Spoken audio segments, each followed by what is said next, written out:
देवरानी जेठानी का हरा भरा आंगन और ठंडी ठंडी रसोई। रात का समय था, पूरा परिवार जमीन पर सो रहा था। छत से पानी टपक रहा था, बाहर जोर से बारिश हो रही थी। हाय राम, मेरी तो किस्मत ही फूट गई है। इस घर में आकर फिर से शुरू हो गई है मनहूस बारिश। समझ नहीं आता ये मौसम क्या मजाक कर रहा है।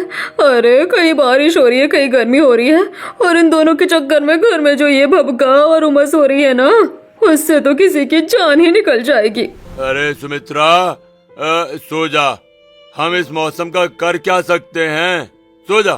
हाँ हाँ, अब तो सो जाओ घोड़े बेचकर। अरे बारिश से कोई ठंडक नहीं मिलती, बल्कि सुबह देखना कैसी आग बरसेगी आसमान से। सुमित्रा बड़बड़ाते हुए सो जाती है। अगली सुबह सुमित्रा सोकर उठती है और सीधे आंगन में आती है। आंगन में बहुत सारा कीचड़ हो चुका था और सुमित्रा कीचड़ में गिर जाती है। ओए माँ, मर गई रे, मेरी कमर टूट गई। सुमित्रा की आवाज सुनकर पूजा हड़बड़ाकर बाहर आती है। क्या हुआ माँ? पूजा का पैर भी उसी कीचड़ में रपटता है और वो भी गिर जाती है। छी छी, ये क्या हो गया? मेरे पूरे कपड़े गंदे हो गए। अरे मेरा तो फेशियल भी खराब हो गया। इस कीचड़ में अब मैं क्या पहनूंगी? कल के कपड़े तो सूखे ही नहीं है। अरे माँ पूजा, ये क्या हो गया? विनोद भी वहाँ आ जाता है। फिर रवि और विनोद सुमित्रा और पूजा को उठाते हैं। हाय मेरी कमर, ये आंगन नहीं दलदल है। हर बारिश में मेरी हड्डियां तुड़वाता है ये। दो पड़ोसने अपने पक्के घरों के आंगन में खड़े होकर ये सब देख रही थीं। अरे शकुंतला, देख सुमित्रा फिर से अपने स्विमिंग पूल में गिर गई। अरे रमा, इनका आंगन थोड़ी ही है, ये तो दलदल है दलदल। हर बारिश में ऐसे ही मुंह के बल गिरती है ये माँ बेटी। दोनों पड़ोसने जोर जोर से हंसने लगती हैं। सुमित्रा और पूजा गुस्से में घर के अंदर चली जाती हैं। थोड़ी देर के बाद सुमित्रा नहा कर आती है। मैं कह कह कर थक गई हूँ कि इस मनहूस आंगन को पक्का करवा दो, पर नहीं, मेरी सुनेगा कौन। आज मेरी कमर टूट जाती तो क्या होता। अरे सुमित्रा, कहाँ से करवाएं पक्का? हा? पैसों का कोई पेड़ लगा है क्या हमारे घर में? घर की छत टपक रही है, उसे ठीक करवाएं या आंगन ठीक करवाएं? पैसे कहाँ से आएंगे जब घर में दो दो जवान बेटे पड़े हो और दिन भर बस ईंटें ढोने की मजदूरी करते हो। अरे कोई ढंग की नौकरी चाकरी कर रहे होते तो आज ये दिन थोड़ी देखना पड़ता। रवि और विनोद ये सुनकर थोड़े दुखी हो जाते हैं। सुमित्रा खाना बनाने के लिए किचन में आ जाती है। किचन घर के बाहर आंगन में बनी हुई थी। किचन में भी पानी भर चुका था। लो, अब इस कुएं में बैठकर खाना बनाऊं मैं, पूरा चूल्हा गीला पड़ा है। सुमित्रा जैसे तैसे बाल्टी से पानी बाहर निकालती है और फिर चूल्हा जलाती है। उफ, कितनी भयंकर गर्मी है, मेरा तो दम घुट रहा है। तभी पूजा वहाँ आ जाती है। ओ महारानी, वहाँ दूर क्या खड़ी है? जरा इधर आ और ये लकड़ियाँ लगा। आज मैं इस भपके में अकेली मर जाऊंगी। माँ, मैं इस गरम भट्टी में बिल्कुल नहीं जाऊंगी। माँ, मैं इस गरम भट्टी में बिल्कुल नहीं आऊंगी। सुबह सुबह वैसे ही कीचड़ में गिरकर मेरा पूरा मूड खराब हो गया है। अब मैं इस गर्मी में अपना चेहरा काला नहीं करूंगी। आप ही बनाओ खाना। पूजा वहाँ से चली जाती है। सुमित्रा गर्मी से परेशान होकर खाना बनाती है। कुछ समय बीत जाता है। शाम हो गई थी। सुमित्रा आंगन में बैठी हुई थी। हे भगवान, ये बारिश भी क्या आफत है। एक दिन बारिश होती है तो अगले दिन ऐसी आग बरसती है कि गर्मी से जान निकल जाती है। अब तो मेरे से इस नरक जैसी रसोई में खाना भी नहीं बनता। तभी सुमित्रा की नजर सामने पड़ोसन रमा और शकुंतला के घर पर पड़ती है। उनके पक्के आंगन में उनकी बहुएं फूल पौधों में पानी डाल रही हैं और काम कर रही थीं। अरे हाँ, मेरे भी तो दो जवान बेटे हैं। अगर मैं उन दोनों की शादी करवा दूं तो मेरे घर में भी दो दो बहुएं आ जाएंगी। फिर तो मेरे वारे न्यारे हो जाएंगे। सारा घर का काम, वो चूल्हा भी गर्मी और वो कीचड़, सब वो बहुएं संभाल लेंगी और मैं आराम से खटिया पर बैठकर हुक्म चलाऊंगी। अगले दिन सुबह सुमित्रा गांव के बिचौलिए के घर पहुंच जाती है। रामू भाई, जो भी करो, बस जल्दी से मेरे दोनों बेटों के लिए अच्छी और काम करने वाली लड़कियां ढूंढ लाओ। मैं तो दोनों की शादी एक ही मंडप में एक साथ करूंगी। अगले दिन बिचौलिया सुमित्रा के घर आता है और उसे दो लड़कियों आरती और तुलसी की फोटो दिखाता है। वाह, लड़कियां तो बड़ी सुंदर और भोली भाली लग रही हैं। ठीक है रामू भाई, मैं कल ही अपने परिवार के साथ इन्हें देखने जाऊंगी। सुमित्रा और उसका परिवार पहले आरती को देखने जाता है, फिर तुलसी को। सुमित्रा को दोनों लड़कियां बहुत पसंद आ जाती हैं। रात हो जाती है। सभी घर वाले एक साथ बैठे हुए थे।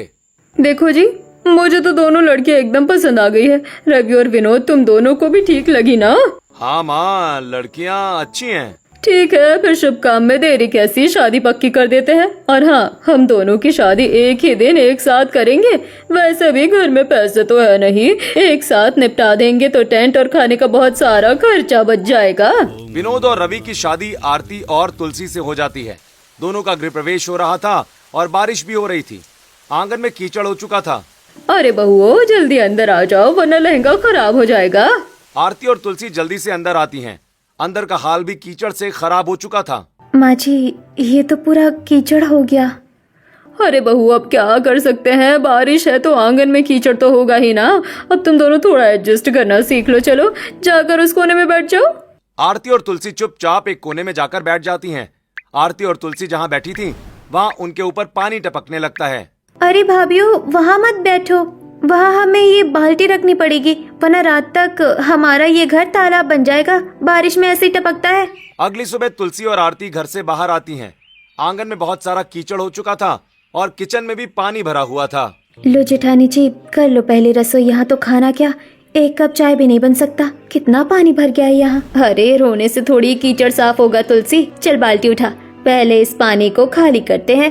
दोनों मिलकर रसोई से पानी निकालती हैं, चूल्हे को वापस से लीप कर ठीक करती हैं और फिर गर्मी से परेशान होकर नाश्ता बनाने में जुट जाती हैं। उधर घर के अंदर सुमित्रा फोन पर अपनी सहेली से बात कर रही थी। क्या क्या कह रही है तू जानकी? हे राम, ये क्या कह दिया तूने? अरे मुझे तो पता ही नहीं था। अब क्या होगा? अब तो मेरे घर में पक्का महाभारत होगा। हाय मेरी किस्मत, मुझे पता होता तो मैं ये रिश्ता कभी नहीं छोड़ती। सुमित्रा फोन काटती है और बहुत घबराने लगती है। कुछ देर के बाद आरती और तुलसी गरम गरम नाश्ता लेकर वहाँ पहुँचती हैं। तुम दोनों ने मुझे इतना बड़ा धोखा क्यों दिया? धोखा? कैसा धोखा माँ जी? मुझे सब पता चल गया है। तुम दोनों आपस में बहनें हो। तुम्हारी माँ, वो दोनों सगी बहनें हैं और वो एक दूसरे की कट्टर दुश्मन है। क्यों आरती, ये जो तुलसी है ये तेरी मौसी की ही लड़की है ना? अरे जब तुम्हारी माँ एक दूसरे की शक्ल देखना पसंद नहीं करती तो तुम दोनों तो इस घर को कुरुक्षेत्र बना दोगी। अब तुम दोनों भी यहाँ महाभारत करोगी ना? माँ जी, आप इतना परेशान मत होइए। ये सच है कि हम दोनों मौसी की लड़कियां हैं और ये भी सच है कि हमारी माँ में बिल्कुल नहीं बनती। पर इसका मतलब ये थोड़ी है कि हम भी लड़ेंगे। और नहीं तो क्या माँ जी, हम आपस में झगड़ा नहीं करते। हम दोनों तो एकदम बहनों जैसी हैं। और वैसे भी दुश्मनी हमारी मम्मियों के बीच है, हमारे बीच नहीं है, इसलिए आप फिक्र मत कीजिए। चलो ये तो बढ़िया है कि तुम दोनों आपस में झगड़ा नहीं करोगी। अगले दिन दोपहर को मुंह दिखाई की रस्म थी। गांव की कुछ औरतें और शकुंतला, रमा आंगन के बाहर खड़ी हुई थीं। आंगन में बहुत सारा कीचड़ था। अरे ओ सुमित्रा, ये मुंह दिखाई की रस्म अपने इस दलदल में करेगी क्या? हाँ, हम कैसे आए अंदर? हमारे तो साफ सुथरे कपड़े गंदे हो जाएंगे। लो, अब तो मोहल्ले वाले भी ताने मार रहे हैं। अब तो तुम दोनों की मुंह दिखाई भी नहीं हो पाएगी। माँ जी, आप फिक्र मत कीजिए, मुंह दिखाई भी होगी और सब अंदर भी आएंगी। तुलसी, चल मेरे साथ। आरती और तुलसी घर के बाहर रखे कुछ छोटे छोटे और चपटे पत्थर उठाती हैं। वो बहुत ही होशियारी से उन पत्थरों को कीचड़ के बीचों बीच थोड़ी थोड़ी दूरी पर बिछा देती हैं। आ जाइए काकी जी, ये लीजिए, हमने आपके लिए एकदम देसी रेड कारपेट दिया है। बस इन पत्थरों पर पैर रखते हुए अंदर आ जाइए। पड़ोस ने उन पत्थरों पर उचक उचक कर संभलते हुए घर के अंदर आ जाती हैं। सभी औरतें जाकर हॉल में बैठ जाती हैं और वहीं किचन में तुलसी और आरती नाश्ता बना रही थीं। उफ जेठानी जी, ये रसोई है या कोई तंदूर? बारिश का पानी भी भरा है और गर्मी भी इतनी है कि जान निकल रही है। क्या कर सकते हैं तुलसी, झेलना तो पड़ेगा ही। अंदर हॉल में भी गर्मी हो रही थी।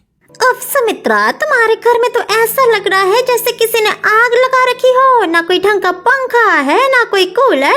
अरे आजकल तो गांव के घरों में भी लोग एसी लगवा लेते हैं। ओ नहीं तो क्या। अरे हमारा आंगन देखो, एकदम गार्डन जैसा है। महंगा वाला पत्थर लगा है, कभी एक बूंद कीचड़ नहीं होता। और तुम्हारी ये माचिस की डिब्बी जैसी रसोई, इसमें तो सांस भी नहीं आती। पता नहीं तुम्हारी ये बेचारी बहू इसमें कैसे खाना बना रही है।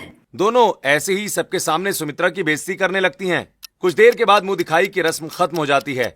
रमा और शकुंतला वापस घर लौट रही थीं कि तभी शकुंतला का पत्थर पे पैर फिसल जाता है और वो कीचड़ में गिर जाती है। अरे ओए माँ, मेरे कपड़े! आरती और तुलसी ये देखकर जोर जोर से हंसने लगती हैं। अरे तुम्हें हंसी आ रही है? यहाँ मेरी सहेली गिर गई और तुम लोग दांत दिखा रही हो। चलो शकुंतला। दोनों पड़ोसने बड़बड़ाते हुए वहाँ से चली जाती हैं। अगली सुबह आरती और तुलसी आंगन के कीचड़ को झाड़ू से साफ करने की कोशिश कर रही थीं। तभी रमा और शकुंतला अपने अपने घर के आंगन में आकर खड़ी हो जाती हैं। अरे शकुंतला, देख तो हमारे घर का आंगन शहर का सबसे महंगा पत्थर लगा है इसमें। बारिश कितनी भी हो जाए यहाँ तो बिल्कुल कीचड़ नहीं होता। और हमारी रसोई तो देख, महंगी वाली मार्बल और एग्जॉस्ट फैन लगा है, बिल्कुल गर्मी नहीं लगती हमारी रसोई में। तुलसी और आरती ये सब सुन लेती हैं। अगले दिन शाम को तुलसी और आरती घर के बाहर बैठी थीं। अरे आरती तुलसी, आओ आओ जरा हमारे घर भी तो बैठो। आरती और तुलसी रमा के घर आ जाती हैं। अरे जरा संभल कर बैठना बहुओ, हमारे यहाँ तुम्हारे घर वाला कीचड़ नहीं है ना, एकदम चिकना और महंगा पत्थर है, कहीं तुम्हारे पैर न फिसल जाए। चलो मैं तुम्हें अपनी रसोई दिखाती हूँ। रमा उन्हें अपनी बड़ी रसोई में ले जाती है। वहाँ रमा की दोनों बहुएं मजे से खाना बना रही थीं। जेठानी जी देखिए, इन्हें तो गैस के पास इनको गर्मी भी नहीं लग रही। हाँ मेरी बहुओं को गर्मी नहीं लगती, क्यों बहुओं? हाँ माँ जी, यहाँ तो बहुत अच्छी हवा आती है, खाना बनाने में मजा आता है। और तुम लोगों के घर में क्या है?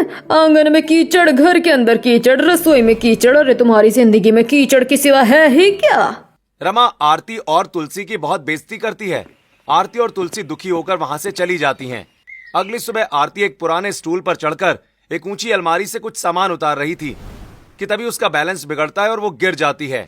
उफ, मर गई, लगता है मेरा हाथ टूट गया आज तो। आरती की आवाज सुनते ही तुलसी जल्दी से वहाँ आ जाती है। जेठानी जी क्या हुआ? अरे राम, ये क्या कर दिया आपने? हाथ पर इतनी चोट कैसे लग गई?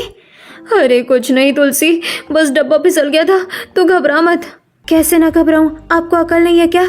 जब पता है कि स्टूल हिलता है तो मुझे आवाज क्यों नहीं लगाई? तुलसी तुरंत हल्दी का लेप लाती है और आरती के हाथ पर बड़े प्यार से लगाती है। अब ये हाथ हिलाना मत, आज का सारा काम मैं करूंगी, आप बस आराम करेंगे। तभी पूजा और सुमित्रा भी वहाँ आ जाती हैं। दोनों ये नजारा देखकर हैरान रह जाती हैं। अरे बाप रे, ये मैं क्या देख रही हूँ? देवरानी जेठानी में इतना प्यार। आजकल तो देवरानी जेठानी एक दूसरे का खून पीने को दौड़ती है और ये इनके हाथ पर लेप लगा रही है। मैंने तो सोचा था दोनों भाभी आएंगी तो घर में रोज दंगल होगा, पर ये तो हम साथ साथ है वाला ड्रामा चल रहा है। इस कलयुग में ऐसी देवरानी जेठानी मिलना तो सच में किसी चमत्कार से कम नहीं है। मेरी दोनों बहुएं तो सच में बहुत अच्छी है। दोपहर का समय हो जाता है। आरती और तुलसी रसोई में खाना बना रही थीं। जेठानी जी, आपका हाथ कैसा है? अगर ज्यादा दर्द हो रहा है तो आप बाहर बैठिए ना। अरे चुप कर, तू अकेले क्यों इस तंदूर में परेशान होगी, हम दोनों साथ में ही काम करेंगे। दोनों हंसकर बातें करते हुए खाना बनाने लगती हैं। पूजा दूर खड़ी होकर ये सब देख रही थी। यार, ये दोनों इतनी गर्मी में भी कैसे मुस्कुरा रही हैं? मेरा तो दिमाग खराब हो रहा है। मैं तो सोच रही थी कि हमारे घर में भी बिग बॉस जैसा ड्रामा होगा, ये दोनों एक दूसरे की बाल नोचेंगी और मैं मजे से पॉपकॉर्न खाकर एंटरटेनमेंट करूंगी, पर यहाँ तो उल्टा ही चल रहा है। मुझे कुछ भी करके इन दोनों के बीच झगड़ा करवाना ही होगा। शाम का समय हो जाता है। आरती और तुलसी घर के बाहर बैठी थीं। रमा के आंगन में उनकी दोनों बहुएं अंजलि और पल्लवी बुरी तरह झगड़ा कर रही थीं और घर का सामान फेंक रही थीं। जेठानी जी, मैं तुम्हारा ऐसा हाल करूंगी कि तुम जिंदगी भर याद रखोगी। इस घर से निकाल कर ना फेंका तो मेरा नाम भी पल्लवी नहीं। ओए आवाज नीचे, तू कल ही आई हुई छोकरी मुझे सिखाएगी कि मुझे क्या करना है। छोटी है तो छोटी बनकर रहे, ज्यादा हवा में उड़ेगी तो पर काट दूंगी तेरे। ये सब ड्रामा देखकर आरती और तुलसी एक दूसरे को देखती हैं और मुस्कुराने लगती हैं। देख रही हो जेठानी जी, कैसे जंगली बिल्लियों की तरह लड़ रही है दोनों। हाँ तुलसी, दुनिया की नजर में यही देवरानी जेठानी है, पर हम दोनों कभी ऐसे नहीं लड़ने वाले। अगले दिन शाम को तेज बारिश हो रही थी। रसोई में पानी टपक रहा था। तुलसी और आरती रसोई में बैठकर खाना बना रही थीं। उफ, जेठानी जी, बारिश तो रुकने का नाम ही नहीं ले रही। नीचे कीचड़ है और इस धुएं ने तो आंखों से आंसू ही निकाल दिए।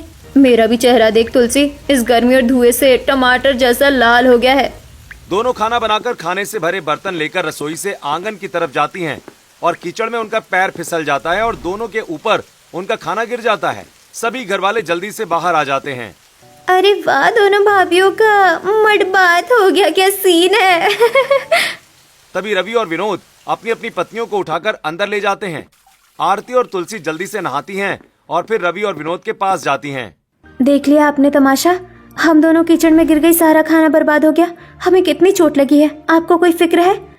रवि जी, अब पानी सिर से ऊपर जा चुका है, आप लोग क्यों नहीं समझते? उस रसोई में ना हवा है ना छत ठीक है, और इस आंगन में तो जान जाने का खतरा है। प्लीज कुछ तो करवाइए और आंगन को पक्का करवा दीजिए और रसोई ठीक करवा दीजिए।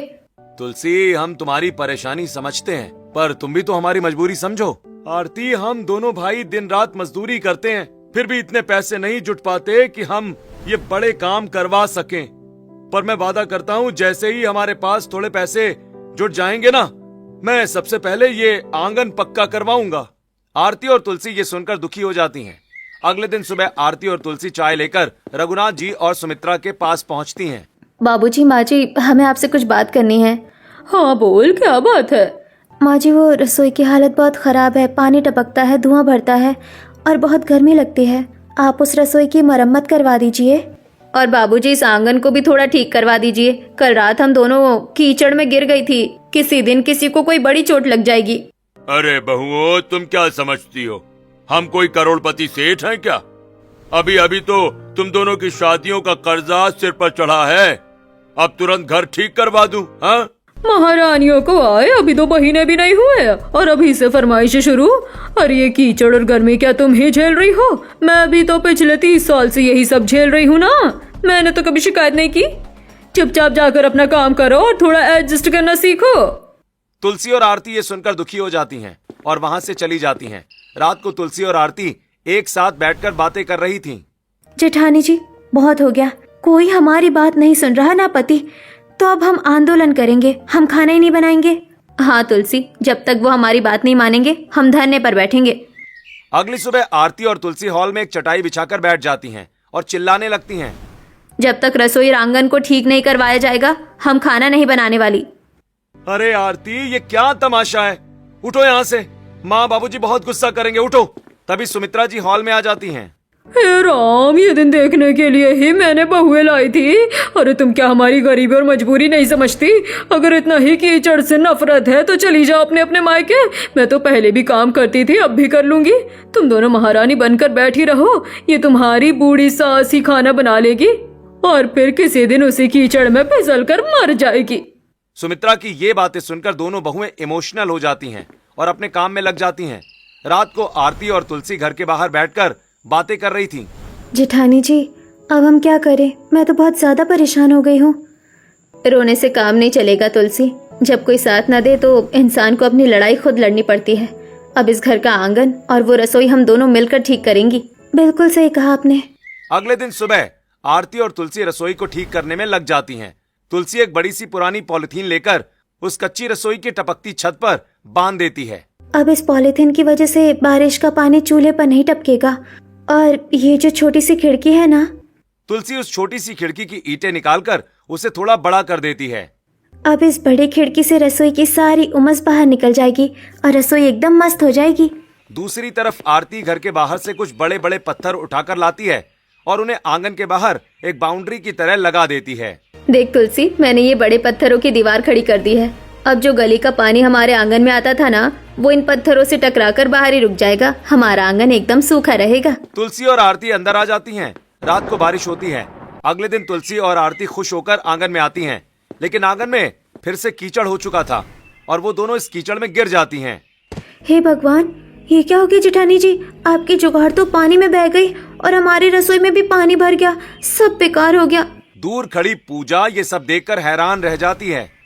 लो, ये तो फिर से हम साथ साथ गाने लगी। मेरी तो सारी मेहनत ही पानी में मिल गई। अगले दिन सुबह आरती और तुलसी अपने आंगन को देख रही थीं, जिसमें कीचड़ भर गया था।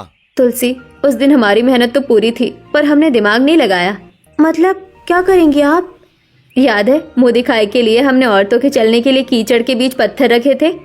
हाँ तो अगर हम पूरे आंगन में वैसे ही थोड़े बड़े बड़े पत्थर बिछा दे और उन पत्थरों के बीच की खाली जगह में छोटे छोटे पत्थर भर दे तो क्या होगा? बारिश का पानी तो आएगा पर वो पत्थरों के नीचे रहेगा, जिससे कीचड़ नहीं होगा। और वैसे भी हमें पानी से दिक्कत नहीं है, कीचड़ से दिक्कत है। वाह जेठानी जी, क्या आइडिया है। और सुन, उस रसोई में हम चूल्हे को एक ऊंचे चबूतरे पर बनाएंगे ताकि पानी वहां तक पहुंचे ही नहीं। और जो बाकी की 2 दीवारें हैं ना, वहां भी बड़ी खिड़कियां बनाएंगे। उनमें टीन की चादरें लगा देंगे। जब बारिश होगी तो टीन लगा देंगे और जब गर्मी होगी तो टीन उठा देंगे। ये तो बहुत अच्छा आइडिया है जेठानी जी। दोपहर का समय हो जाता है। आरती और तुलसी अपने पतियों के पास आती हैं। सुनिए जी, पास वाले खाली प्लॉट में बहुत सारे बड़े बड़े पत्थर पड़े हैं। हमें वो पत्थर हमारे आंगन के लिए चाहिए। सुमित्रा ये सुन लेती है। अरे ओ महारानियों, क्या फालतू के काम बता रही हो मेरे बेटों को। दिन भर मजदूरी करके थक जाते हैं और अब तुम्हारे लिए पत्थर ढोएंगे मेरे बेटे, कुछ नहीं करेंगे। सुमित्रा उन्हें डांट कर भगा देती है। रात हो जाती है। आरती और तुलसी अपने पतियों को रात को जगाती हैं। उठिए जी, दिन में तो माँ जी ने काम करने नहीं दिया, अब रात में कोई नहीं देखेगा। चलिए चुपचाप पत्थर उठा कर लाइए। अरे यार, रात के 1 बजे मजदूरी करवाओगी? हाँ, हमें इसके बदले क्या मिलेगा? अच्छा, तो अब अपनी बीवियों से भी रिश्वत चाहिए? रिश्वत नहीं, बस तुम्हारी हाथ की वो स्पेशल अदरक वाली और इलायची वाली कड़क चाय चाहिए। तुम ना चाय बनाओ, हम तब तक सारे पत्थर आंगन में लाते हैं। ठीक है, डील पक्की। विनोद और रवि जल्दी से बाहर जाकर बड़े बड़े पत्थर आंगन में इकट्ठे कर देते हैं। फिर चारों मिलकर उन पत्थरों को पूरे आंगन में बिछा देते हैं। लीजिए जेठानी जी, फर्श तो बन गया, और जो गली का पानी आता है उसका क्या? उसका भी इलाज है, हमें बस आंगन के चारों तरफ नालियां खोदना है और फिर बाहर का पानी हमारे आंगन में नहीं आएगा। दोनों देवरानी जेठानी और उनके पति मिलकर रात भर में वो नाली खोद देते हैं। अब उनका आंगन एकदम बढ़िया हो चुका था। अब देखो ना, अब हो गया हमारा आंगन एकदम बढ़िया, अब इसमें बिल्कुल पानी नहीं आ सकता। अगले दिन तुलसी अपनी रसोई को भी ठीक कर देती है। वो चूल्हे को ऊंचे चबूतरे पर बनाती है और रसोई में 2 नई खिड़की भी बना देती है। अब ये हुई ना बात, अब पानी चाहे कितना भी भरे चूल्हा नहीं भीगेगा, और बारिश में ये टीन की शटर गिरा दूंगी तो पानी अंदर भी नहीं आएगा। उसी रात बहुत तेज बारिश होती है। आरती और तुलसी रसोई में खाना बना रही हैं। देख तुलसी, हमारा जुगाड़ काम कर गया, सारा पानी उस नाली से बाहर जा रहा है। हाँ जेठानी जी, कीचड़ तो बिल्कुल नहीं हुआ, पर एक प्रॉब्लम अभी भी है। पानी और कीचड़ तो रुक गया, पर इस घर में गर्मी और उमस अभी भी बहुत है। कुछ न कुछ तो उसका भी सोचना पड़ेगा। अगले दिन दोपहर का समय हो जाता है। रमा आरती और तुलसी को किसी काम से अपने घर बुलाती है। आरती और तुलसी रमा के आंगन में खड़ी थीं, जहां पौधे लगे हुए थे। अरे जेठानी जी, बाहर इतनी आग बरस रही है, पर इनके आंगन में तो एकदम एसी जैसी ठंडक है, ये कैसे? ठंडक इसलिए है क्योंकि इन्होंने अपने आंगन में इतने सारे पेड़ पौधे और फूल लगा रखे हैं। आइडिया जेठानी जी, अगर हम भी अपने आंगन में ऐसे ही पेड़ पौधे लगा दें तो हमारा घर भी ठंडा हो जाएगा ना? आइडिया तो अच्छा है, पर इन लोगों ने तो ये दिखावे के महंगे फूल लगा रखे हैं। हमारे पास इतने पैसे कहाँ हैं, हम फूल नहीं, हम सब्जियां लगाएंगे, लौकी, तोरई, धनिया, पुदीना। इससे हमारा घर ठंडा भी रहेगा और बारिश के दिनों में जो सब्जियां इतनी महंगी हो जाती है उनके पैसे भी बचेंगे। तुलसी और आरती प्लास्टिक के खाली डिब्बों में पौधे लगाती हैं। साथ में दोनों आंगन में क्यारियां बनाती हैं। तुलसी कुछ पौधे अपने किचन में भी लगा देती है। कुछ समय के बाद आंगन में बहुत सारे पौधे खिले हुए थे, साथ में किचन में भी पौधे लगे हुए थे। आंगन एकदम हरा भरा हो चुका था। आहा जेठानी जी, क्या ठंडी हवा है। और रसोई में चलकर देख। दोनों रसोई में जाती हैं। वहां भी बहुत ज्यादा ठंडक थी। ये देखकर सभी घर वाले भी खुश थे। रात हो जाती है। रसोई के अंदर तुलसी और आरती आराम से खाना बना रही थीं। पूजा दूर खड़े होकर उन्हें घूर रही थी। यार, ये क्या चक्कर है? मैंने इतनी कोशिश कर ली, पर इन दोनों में तो कोई झगड़ा ही नहीं होता। ये तो एकदम फेविकोल के जोड़ की तरह चिपकी हुई है। लेकिन ऐसे तो इस घर में कोई ड्रामा ही नहीं होगा। अब मुझे कुछ बड़ा करना होगा। अब तो इन दोनों का महाभारत होकर ही रहेगा। अगले दिन सुबह का समय था। आरती नहाने गई थी। पूजा छिपकर आरती के कमरे में आती है और उसके गहने चुराकर तुलसी के कमरे में रख देती है। आरती जब नहाकर आती है, आज तो मैं अपने मायके जा रही हूँ, अपने सारे गहने पहनकर जाऊंगी। चलो जल्दी से तैयार हो जाती हूँ। आरती जैसे ही अपने गहने ढूंढती है तो उसके गहने उसे नहीं मिलते। वो घबरा जाती है। सभी घर वाले भी वहाँ इकट्ठा हो जाते हैं। क्या हुआ आरती, क्या ढूंढ रही है इतनी हड़बड़ाहट में? माँ जी, मैं अपने मायके जा रही थी ना, तो वो सोना हार पहनना था, पर वो अलमारी में मिल नहीं रहा है। पता नहीं कहाँ रख दिया मैंने। अरे बड़ी भाभी, आप अपने कमरे में क्या ढूंढ रही हैं? वो हार तो मैंने अभी थोड़ी देर पहले छोटी भाभी के कमरे में देखा था। सभी घर वाले तुलसी के कमरे में जाते हैं और वहाँ आरती का हार मिल जाता है। देखिए माँ जी, मैंने कहा था ना, देवरानी जी ने अपनी जेठानी के गहने चुरा लिए। तभी आरती तुलसी के पास जाती है। अरे तो क्या हुआ? अगर तुलसी ने मेरा हार ले भी लिया तो इसमें चोरी कैसी? अरे वो मेरी छोटी बहन है, उसे किसी शादी पार्टी में जाना होगा तो उसने ले लिया होगा। पूछ कर ले या बिना पूछे, मेरी चीज उसकी ही तो है। आरती ये बोलकर पूजा के पास जाती है। मुझे पता है कि ये हार तूने ही मेरे कमरे से निकालकर तुलसी के कपड़ों में रखा होगा, और अगर मैं ये सबसे बोलूंगी तो सब मेरी बात पर यकीन भी कर लेंगे। इसलिए आगे से ऐसी कोई हरकत मत करना, नहीं तो मैं छोड़ूंगी नहीं। आरती ये बोलकर वहाँ से चली जाती है। रात हो जाती है। आरती, तुलसी, विनोद और रवि एक साथ बैठे हुए थे। देखिए जी, ये एक ऑनलाइन काम है। लोग इसे कंप्यूटर पर घर बैठे बैठे करते हैं और महीनों के अच्छे पैसे कमाते हैं। इसका एक कोर्स होता है जो फोन पर ही सीखा जा सकता है। हाँ, आप लोग ये कोर्स क्यों नहीं सीख लेते? काम तो बढ़िया लग रहा है तुलसी, पर इसे सीखने में टाइम लगेगा और सबसे बड़ी बात, इस काम के लिए एक बड़ा सा कंप्यूटर चाहिए। वो कहाँ से लाएंगे हम? आप लोग उसकी टेंशन मत लीजिए। कंप्यूटर का जुगाड़ हम दोनों देवरानी जेठानी मिलकर कर लेंगे। चाहे जैसे तैसे करें, आप बस कल से काम पर जाने के बाद जो टाइम मिलता है उसमें ये काम सीखना शुरू कीजिए। रवि और विनोद काम सीखने के लिए तैयार हो जाते हैं। अगले दिन पूजा आंगन में बैठकर रो रही थी कि तभी तुलसी और आरती वहां आती हैं। अरे ननन जी, क्या हुआ? आप ऐसे अंधेरे में बैठकर क्यों रो रही है? तुम दोनों क्यों मेरी फिक्र कर रही हो? मैंने तो हमेशा तुम दोनों के बीच लड़ाई करवाने की ही कोशिश की है ना। अरे पगली, तू बेटी है इस घर की, और अगर ननन थोड़ा कलेश ना करे तो फिर घर में मजा कैसे आएगा? वो सब छोड़ और बता बात क्या है। भाभीओ, मैं गांव में एक लड़के से बहुत प्यार करती हूँ। वो बहुत अच्छा है, पर कल बाबूजी कह रहे थे कि मेरी शादी वो अपने किसी दूर के रिश्तेदार के यहाँ कर रहे हैं, लेकिन मैं ये शादी नहीं करना चाहती। मुझे शादी उसी लड़के से करनी है। बस इतनी सी बात, और तू इसके लिए रो रही है? अरे तू कल ही उस लड़के की पूरी डिटेल मुझे दे। हाँ, तू बिल्कुल टेंशन मत ले। माँ जी और बाबूजी से हम दोनों बात करेंगे। तेरी शादी वही होगी जहाँ तू चाहती है। सच्ची भाभी, तुम दोनों कितनी अच्छी हो। मैंने तुम्हें कितना गलत समझा था। आरती और तुलसी रघुनाथ जी सुमित्रा जी से बात करती हैं। दोनों उनकी बात मान लेते हैं और फिर कुछ दिनों के बाद उस हरे भरे आंगन में ही पूजा की उस लड़के के साथ सगाई हो जाती है। अरे वाह सुमित्रा, क्या बढ़िया आंगन बनाया है आपकी बहुओं ने। सच में ये जो हरे भरे पौधे और ठंडी हवा है ना, ऐसा तो मैंने कहीं नहीं देखा। मजा आ गया सच में। गांव की सभी औरतें और रिश्तेदार बहुओं के हरे भरे गार्डन और रसोई की बहुत तारीफ कर रहे थे। दूर खड़ी होकर शकुंतला और रमा ये सब सुन रही थीं। शकुंतला, तूने सुना वो औरतें क्या कह रही थी? हमारे लाखों के मार्बल वाले आंगन को उस कबाड़ वाले सब्जी मंडी से कंपेयर कर रही थी। हाँ यार, हमें कुछ करना होगा। आज रात को बारिश पक्का होगी। हम दोनों रात के अंधेरे में जाएंगे। हाँ, पर सारा गली का पानी उनके उसी हरे भरे आंगन में भरेगा और सारी सब्जियां कीचड़ में सड़ जाएंगी। मजा आ जाएगा। आज रात को बारिश पक्का होगी। हम दोनों रात के अंधेरे में जाएंगे और जो नाली इन बहुओं ने पानी निकालने के लिए नाली खोदी है ना, उसमें मिट्टी और पत्थर डाल देंगे और वो बाउंड्री भी तोड़ देंगे। रात को शकुंतला और रमा घर से बाहर निकलती हैं। तेज बारिश हो रही थी। वो दोनों तुलसी और आरती की बनाई हुई बाउंड्री और नाली को बेकार करने जा रही थीं। लेकिन तभी वो नाली के पास वाले गहरे गड्ढे में गिर जाती हैं, जो कि जमीन धंसने से बना था और बहुत ज्यादा गहरा था। अरे बचाओ, कोई बाहर निकालो हमें। कोई तो बचाओ, नहीं तो हम मर जाएंगे इस कीचड़ में। उनकी आवाज सुनकर आरती और तुलसी जल्दी से गड्ढे के पास आ जाती हैं। अरे बाप रे, जेठानी जी देखिए, ये दोनों कैसे गड्ढे में गिर गई। कैसे बोलती थी कि हम कीचड़ में रहने वाले हैं, आज खुद ही कीचड़ में गिर गई।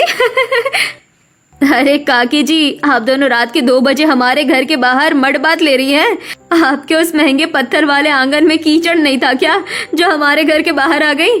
तुलसी और आरती दोनों जानबूझकर और कीचड़ उन दोनों के ऊपर डाल देती हैं। हमें माफ कर दो बहू, हमसे बहुत बड़ी गलती हो गई। जलन ने हमारी अक्ल पर पत्थर डाल दिए थे। प्लीज हमें बाहर निकालो। आरती और तुलसी उन दोनों को गड्ढे से बाहर निकाल देती हैं और दोनों वहां से भाग जाती हैं। अगली सुबह विनोद और रवि बहुत ज्यादा खुश थे। आरती, तुलसी, हमने वो ऑनलाइन कोर्स पूरा कर लिया है। हाँ, अब हमें काम शुरू करने के लिए बस एक कंप्यूटर चाहिए। कैसा कोर्स भाई? क्या बात कर रहे हो तुम दोनों? हाँ बाबूजी, ये दोनों इतने दिनों से रात में ऑनलाइन कंप्यूटर का काम सीख रहे थे। अब ये मजदूरी नहीं करेंगे, घर बैठकर काम करेंगे। अरे वाह, पर बेटा कंप्यूटर तो बहुत महंगा आता है, वो कहाँ से लाएंगे? ये लीजिए जी, हमने अपने गहने गिरवी रख दिए हैं। इन पैसों से आज ही जाकर कंप्यूटर ले आइए। रवि और विनोद ये देखकर बहुत खुश होते हैं और कुछ दिनों के बाद वो दोनों कंप्यूटर लेकर अपना काम शुरू कर देते हैं। सच में मैं तो बहुत खुश हूँ कि अब मेरे बेटे घर बैठकर काम करेंगे। उन्हें बाहर मजदूरी करने की जरूरत नहीं है। ऐसे ही कुछ समय बीत जाता है। आरती और तुलसी के हरे भरे आंगन में रमा और शकुंतला सुमित्रा जी के साथ बैठकर बातें कर रही थीं। अब रमा और शकुंतला सुधर गई थीं और ठंडी ठंडी रसोई में तुलसी और आरती खाना बना रही थीं और सभी बहुत खुश थे। दोस्तों, आपको ये वीडियो कैसी लगी हमें कमेंट करके जरूर बताएं और ऐसी ही मजेदार वीडियो देखने के लिए वीडियो को लाइक और सब्सक्राइब करना ना भूलें।